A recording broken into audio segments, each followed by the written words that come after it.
Boa noite, que a graça e a paz do nosso Senhor Jesus Cristo esteja sobre a tua vida, sobre a vida da tua família, e todos sejam bem-vindos ao nosso culto de celebração, onde hoje vamos estudar o capítulo 25 do livro de Levítico. Abra sua Bíblia, e é um capítulo muito interessante porque ele fala basicamente de duas coisas. Ele fala do ano sabático e ele fala do ano do jubileu. O ano sabático acontecendo depois de 6 anos, plantando a terra ou plantando na terra. O 7º ano era o ano sabático, aonde não era feito nenhum tipo de plantação, também era guardada a terra, ela era preservada neste período. E aí depois a gente vai ter o ano do jubileu, que era depois de 49 anos, um ano era reservado para os mesmos fins. Porém, no período do ano do jubileu, acontecia uma série de coisas que envolvia perdão, a libertação, a devolução de terras, a resgate de pessoas que haviam sido colocadas como escravo e outras coisas que a gente vai conseguir perceber no texto. E a ênfase deste capítulo, apesar de falar das duas coisas, do ano sabático e do jubileu, a ênfase maior está sobre o ano do jubileu. E temos a certeza que o propósito de Deus, quando olhamos para este capítulo, era mostrar que tudo pertence a Ele. Veja aí na sua Bíblia o versículo de número 38 do capítulo 25 de Levítico. Diz: Eu sou o Senhor vosso Deus. Eu vos tirei da terra do Egito para vos dar a terra de Canaã para ser vosso Deus. Tudo pertence ao Senhor, tudo é dele, a terra é dele, o povo é dele, e por isso então ele estabelece essas coisas, mas com o principal objetivo de tudo isso indicar e apontar para aquilo que o Messias iria de fato fazer. Mas antes de continuarmos, vamos ao desenho das crianças. Crianças, peguem aí a folha, e o desenho hoje tem duas coisas.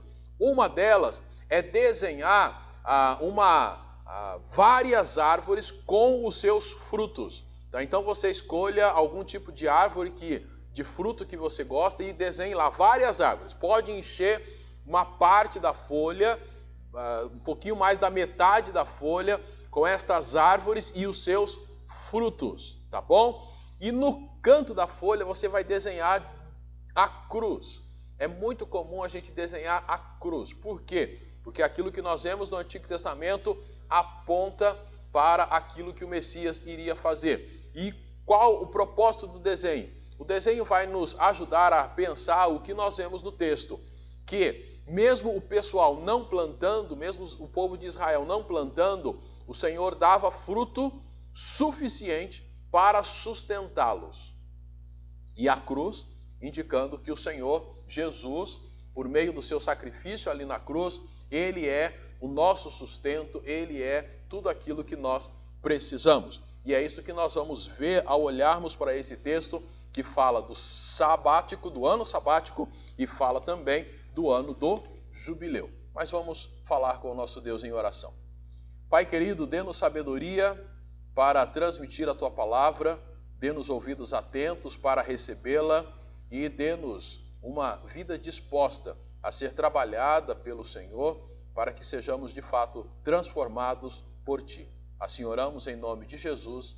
Amém. O texto começa então falando a respeito do ano sabático. Depois de 6 anos, o 7º ano era o ano sabático. Versículo 1 do capítulo 25.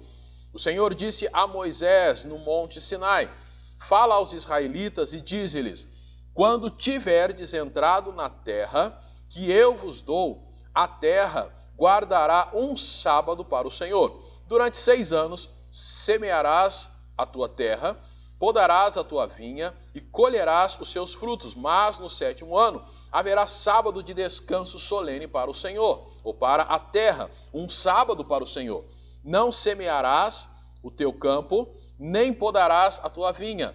Não colherás o que nascer por si mesmo da tua última colheita, nem colherás as uvas da tua vinha, não podada. Será um ano de descanso solene para a terra.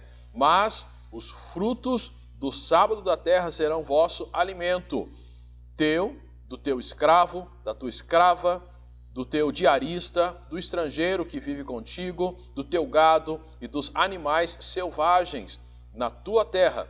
Todo o produto dela será vosso alimento. Observe que eles estão no Monte Sinai e esta lei é dada. Porém, esta lei só entraria em vigor quando eles entrassem na terra prometida. E ficou claro aqui, 6 anos, plantem, façam as podas necessárias, façam as colheitas necessárias. Mas o 7º ano é um tempo de descanso, é algo dedicado ao Senhor.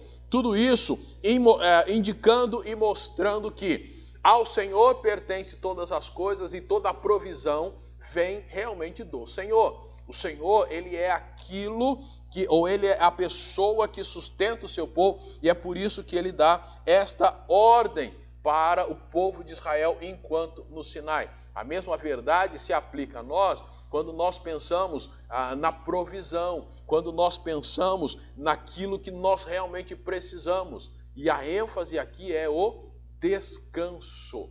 A terra precisa desse descanso, e até hoje a gente vê em algumas culturas, há um determinado número de anos em que se planta. Pensando na nossa região aqui, há vários cortes da cana, mas quando termina, há um período que se planta outra coisa para a terra dar uma recuperada, e depois é que se volta a essa cultura. Tudo isso, ordens do Senhor visando uma melhor vivência lá na terra que eles possuiriam. E logo depois de falar do ano sabático, em que haveria um descanso, e a gente não pode esquecer que o nosso maior descanso é em Cristo. Mateus, capítulo 11, vai falar sobre isso. Aquele que está cansado deve ir ao Senhor para encontrar nele o descanso. Mas logo depois, a partir do versículo 8, a gente começa então a falar do ano do jubileu. E o texto começa assim: contarás 7 sábados de ano, 7 vezes 7 anos, de modo que os dias dos 7 sábados de anos serão 49 anos. Então, no 10º dia do 7º mês, farás soar a trombeta. No dia da expiação, fareis soar a trombeta por toda a vossa terra. E declarareis santo o 50º ano, e proclamareis liberdade na terra a todos os seus habitantes. Esse vos será um ano de jubileu, pois cada um de vós retornará à sua propriedade, e cada um à sua família. Esse ano 50º será para vós jubileu. Não semeareis, nem colhereis o que nele nascer por si mesmo, nem colhereis nele as uvas das vides não tratadas, porque é jubileu. Será santo para vós, comereis o que brotar no campo. Esse é o ano do jubileu, depois de 49 anos, e vamos só observar o seguinte: depois de 49 anos, possivelmente o próximo ano, ou o 49º ano, seria o ano sabático. Logo depois, o 50º seria o ano do jubileu. Nesses 2 anos, não teria praticamente nenhum trabalho na terra. A cada 49 anos aconteceria isso. Bom, o que vai acontecer? Fiquem tranquilos, o Senhor vai cuidar de vocês. A ideia é que um ano antes a produção seria tão grande que seria suficiente para o ano sabático, e quando culminasse com o ano do jubileu, seria suficiente para o ano sabático, para o ano do jubileu e para o outro ano também, até que se voltasse todo o ciclo de produção. Mas qual é o foco do ano do jubileu? Libertação. Observaram aí na leitura que seria o tempo de retorno para suas casas, de reconquistar aquilo que por alguma necessidade foi vendido. É o tempo de libertação. Mas o texto continua, versículo 13, falando sobre a devolução das terras. O texto diz: nesse ano do jubileu, cada um retornará à sua propriedade. Se venderdes alguma coisa ao vosso próximo, ou a comprardes dele, não sejais desonestos uns para com os outros. Com base no número de anos, a partir do jubileu é que comprarás do teu próximo, e com base no número de anos das colheitas é que ele te venderá. Quanto maior for o número de anos, mais aumentarás o preço. E quanto menor for o número de anos, mais abaixarás o preço, pois o que ele está vendendo é o número de colheitas. Nenhum de vós oprimirás o seu próximo, temerás o teu Deus, porque eu sou o Senhor vosso Deus. Nesse tempo, a terra que foi vendida por alguma razão, e na verdade ela não era vendida, ela era arrendada. Uma vez que ela chegou o ano do jubileu, isso seria devolvido. E quando ela fosse arrendada, todo o cálculo do tempo que falta para chegar até lá no ano do jubileu, quantas colheitas vão ter, todo esse cálculo deveria ser feito de maneira justa, para que o preço dado por este arrendamento também fosse justo. A ideia do Senhor, ao falar com o seu povo, é: nas relações entre vocês, ao entrarem na terra prometida, tudo deve ser justo. Qual é o motivo? Qual é a base para tudo isso? A base para tudo isso é: eu sou o Senhor. Versículo finalzinho do verso 17. O texto lá no versículo 18 continua falando, mostrando agora sobre o sustento de Deus neste período. Por isso, observareis os meus estatutos, guardareis as minhas leis e as cumprireis. Assim habitareis seguros na terra.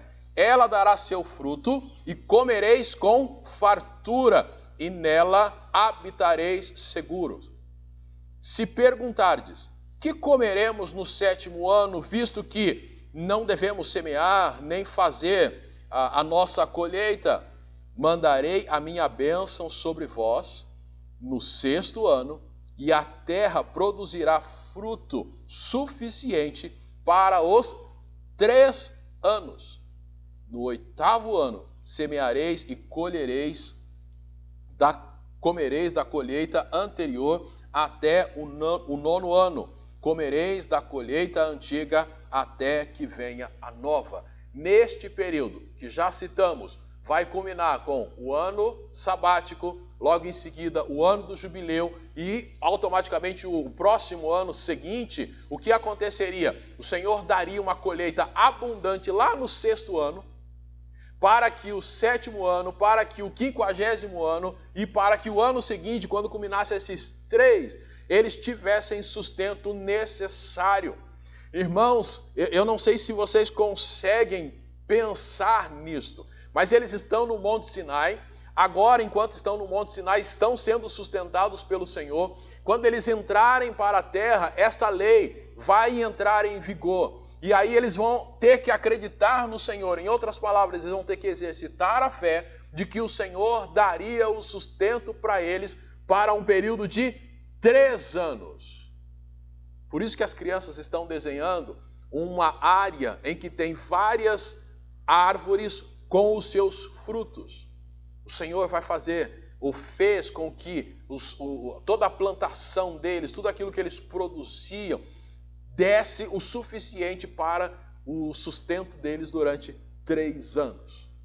Mas nesse tempo de jubileu, eles não iam ter somente este sinal da soberania de Deus, do cuidado de Deus, mas eles iriam também observar o cuidado de Deus, não só para com a plantação e o sustento, o alimento deles, mas também para com a vida deles, no que diz respeito a todo o cuidado dos bens que eles possuíam. Era o momento em que eles poderiam fazer resgates, tanto da casa como das terras que eles possuíam. E isso a gente vê a partir do versículo 23 até o verso de número 28. Não se venderão terras em definitivo, porque a terra é minha. Estais comigo como estrangeiros e peregrinos. Portanto, em toda a terra de vossa propriedade, concedereis que a terra seja resgatada. Se teu irmão empobrecer e vender uma parte da sua propriedade, o seu parente mais chegado deverá vir e resgatar o que teu irmão vendeu. E se alguém não tiver um resgatador, mas ele mesmo tiver enriquecido e reunido o suficiente para seu resgate, contará os anos deste à venda e restituirá ao homem a quem a vendeu o que passar do preço da venda e retornará à sua propriedade. Mas se suas posses não forem suficientes para reavê-las, aquilo que tiver vendido ficará com o comprador até o ano do jubileu. E, no ano do jubileu, sairá da posse deste, e aquele que vendeu retornará à sua propriedade. Quando alguém vendia, no processo lá do arrendamento, se ele tivesse dinheiro para reconquistar a terra, bem, se tivesse um parente que pudesse fazer isso, também poderia fazer. E aqui a gente se lembra do livro de Ruth, quando Boaz é o parente próximo que vai lá e resgata os bens de Elimeleque, que agora eram de Noemi, mas ela não tinha dinheiro. Então ele, Boaz, vai lá e resgata isso. E por que isso? Porque a terra não pertence a vocês, a terra é de quem? É do Senhor. E vocês estão comigo, diz o Senhor ao povo de Israel, como estrangeiros e peregrinos. E meus irmãos, esta é uma consciência que nós deveríamos ter.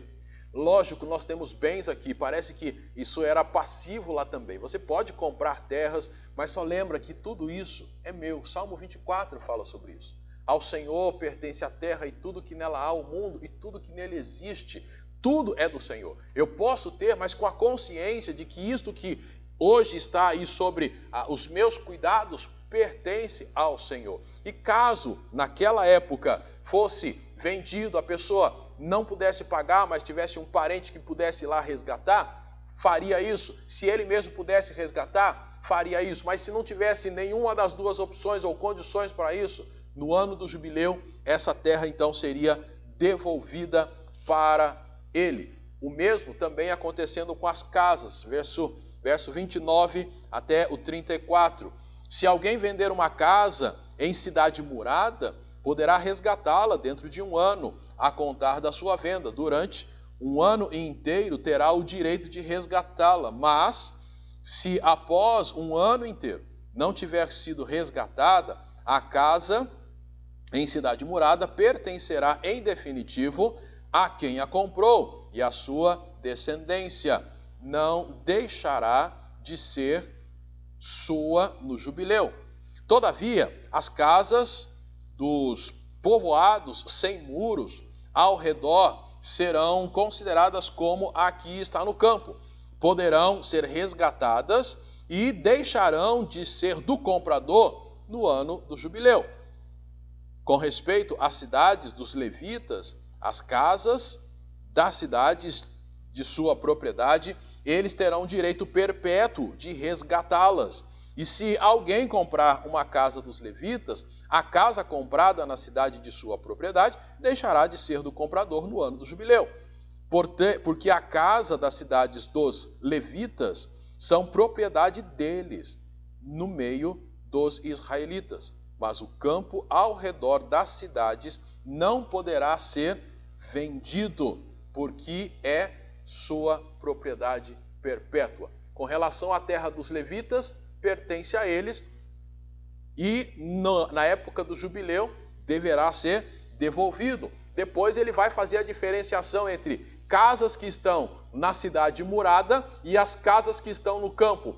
Casas da cidade murada não tinha terreno para plantação, então era só para moradia no período de um ano. Se não foi resgatada, ficaria com o dono para sempre. As casas no campo, em regiões que não tinha muro, então tinha terreno e não era somente moradia, mas era o espaço em que a pessoa plantava e de lá também tirava o seu alimento. Neste caso, poderia haver o resgate e no ano do jubileu, esse tipo de casa voltava para a pessoa. Era a mesma coisa que o campo. Tudo isso, observe que é a maneira do Senhor promover a justiça, a maneira ordeira de se viver em comunidade. O texto continua a partir do verso de número 35, com uma ênfase agora nas pessoas. Veja aí o verso 35. Se teu irmão empobrecer e ficar em dívida para contigo, tu o sustentarás. Ele viverá contigo como estrangeiro e peregrino. Não receberás dele juros nem lucro, mas temerás o teu Deus para que teu irmão viva contigo. Não lhe emprestarás teu dinheiro a juros, nem os teus víveres visando lucro. Eu sou o Senhor vosso Deus, eu vos tirei da terra do Egito para vos dar a terra de Canaã, para ser o vosso Deus. E o texto vai continuando: se teu irmão empobrecer a ponto de vender-se a ti, não o farás trabalhar como escravo. Ele estará contigo como diarista, como peregrino, trabalhará para ti até o ano do jubileu. Então deixará de trabalhar para ti, ele e seus filhos, e voltará para a família, para a propriedade de seus pais. Não serão vendidos como escravos, porque são meus escravos, que tirei da terra do Egito. Não dominarás sobre ele com rigor, mas temerá o teu Deus. E quanto aos escravos ou uma escrava que vieres a possuir, vós os comprareis das nações que estiverem ao vosso redor. E também os comprareis dentre os filhos dos estrangeiros que vivem entre vós e dentre as suas famílias que estiverem convosco, que eles tiverem gerado da vossa terra, serão vossa propriedade, e os deixareis como herança para os vossos filhos, para os herdarem como propriedade. Dentre esses, tomareis os vossos escravos para sempre, mas sobre vossos irmãos, os israelitas, não dominareis com rigor uns sobre os outros. O Senhor então fala: o relacionamento de vocês para com os seus irmãos deve ser um relacionamento de amor. Ele empobreceu, então você deve sustentá-lo. Não deve cobrar juros dele, não deve fazê-lo de escravo, mas você deve contratá-lo como se ele fosse lá um empregado com um salário justo. Na época, o Senhor necessariamente não condena você ter empregados ou ter escravos, mas eles não deveriam vir do povo de Israel. Por quê? Porque o povo de Israel foi tirado do Egito para ser escravos, servos de Deus. Por isso, esse cuidado do Senhor, esse amor deveria ser demonstrado. E esse amor continua sendo dito a partir aí ainda do versículo 47, que diz: se um estrangeiro ou peregrino que estiver contigo tornar-se rico, e teu irmão que está com ele empobrecer, e vender-se a esse estrangeiro ou peregrino, ou a algum parente desse estrangeiro, poderá ser resgatado depois que tiver sido vendido. Um de seus irmãos poderá resgatá-lo. Até seu tio ou filho de seu tio, ou qualquer parente próximo, poderá resgatá-lo. Ou, se ele tiver se tornado rico, poderá resgatar a si mesmo. E fará a conta com aquele que o comprou desde o ano em que se vendeu a ele até o ano do jubileu, e o preço do seu resgate se baseará no número de anos, conforme o salário de um diarista. Se ainda faltarem muitos anos, restituirá com base no número deles o valor de seu resgate do dinheiro pelo qual foi comprado. E se faltarem poucos anos, até o ano do jubileu, farás a conta com ele. Com base no número dos anos, restituirá o valor do seu resgate. Será tratado pelo comprador como trabalhador contratado anualmente. Olha para que o comprador não domine sobre ele com rigor. E, se não for resgatado por nenhum desses meios, ele e seus filhos serão livres no ano do jubileu. Porque os israelitas são meus escravos. Eles são os meus escravos que tirei da terra do Egito. Eu sou o Senhor vosso Deus. Agora, a situação é um estrangeiro que ficou rico e comprou um judeu que empobreceu para ser seu escravo. A ideia é: fica de olho para que esse estrangeiro não maltrate esse teu irmão judeu. Cuida para que ele seja tratado de maneira digna. Porém, havendo condições de resgatá-lo, vão lá e resgatem. Se ele mesmo puder pagar do seu resgate, faça a negociação de maneira justa e venha então acontecer o resgate. Bom, mas não tem condições de fazer nada disso? Espera o ano do jubileu, e no ano do jubileu todo escravo sairá livre. Quando a gente olha, meus irmãos, para este capítulo, e se não olharmos para este capítulo lembrando que ele aponta para Cristo, para nós ele não faz sentido nenhum. Mas quando a gente olha para este capítulo com a ênfase no ano do jubileu, a gente percebe que o foco acaba sendo perdão, libertação, devolução. E uma palavra que poderia resumir tudo isso é resgate.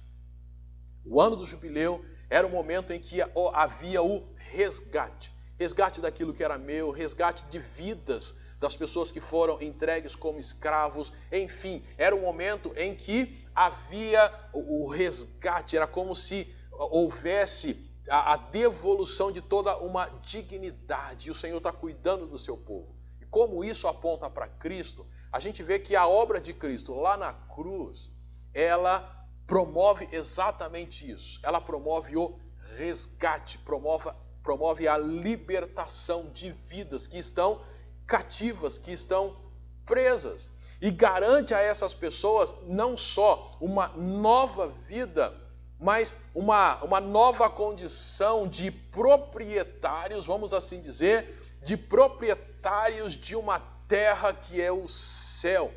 E lá estaremos servindo unicamente ao Senhor e não mais escravizados por qualquer tipo de coisa deste mundo ou sistema deste mundo. Quando a gente olha para esse texto, nós precisamos olhar para ele não só para como algo que foi vivido por eles, vamos guardar o ano sabático. Nesse ano a gente não planta e Deus nos dá o sustento. Vamos guardar o ano do jubileu, que juntando com o ano sabático, então vai dar aí 2, 3 anos em que a gente não vai ter o nosso sustento, mas Deus vai nos sustentar. É muito mais do que uma série de regras para eles viverem enquanto na terra prometida que foi Canaã e que é Canaã. Para nós, esse texto mostra aquilo que Cristo fez por nós, dando-nos a libertação para que deixássemos de ser escravos do mundo e nos tornássemos escravos de Deus. Assim como o povo de Israel que foi tirado do Egito para ser escravo do Senhor, nós fomos tirados do mundo de pecado para sermos escravos do nosso Deus, servos do nosso Deus. E vale lembrar que quando nós falamos de escravo, na língua grega a palavra escravo e servo é a mesma palavra. Então quando a gente está pensando em ser escravo, nós estamos pensando em ser servo. Assim como antes nós éramos servos do pecado, servos deste mundo, hoje nós somos servos de Cristo. Temos a liberdade para servir ao Senhor. Romanos capítulo 6, o verso 22, nós vamos ler o seguinte: mas agora, libertos do pecado e tendo sido feitos escravos de Deus, tendes o vosso fruto da santificação e, por fim, a vida eterna. Antes éramos escravos do pecado. Hoje, em Cristo, somos libertos para sermos escravos de Deus. Hoje nós temos o fruto da santificação, o qual nós devemos buscar, isso que nos sustenta. E no futuro? No futuro nós temos a certeza da vida eterna. Não é a mesma coisa que nós temos aqui em Levítico? Um povo que estava cativo, foi liberto, se tornou escravo de Cristo, escravo de Deus, melhor dizendo, vão para a terra prometida. E lá na terra prometida, eles têm tanto o ano sabático quanto o ano do jubileu. Momentos em que eles reservavam para que a terra pudesse descansar. E no ano do jubileu, um momento em que havia o descanso da terra e mais do que isso. Havia perdão, havia devolução, havia libertação, havia o resgate. E eles então experimentavam por um pouco aquilo que hoje nós podemos experimentar por completo em Cristo. Passamos pelo mesmo processo.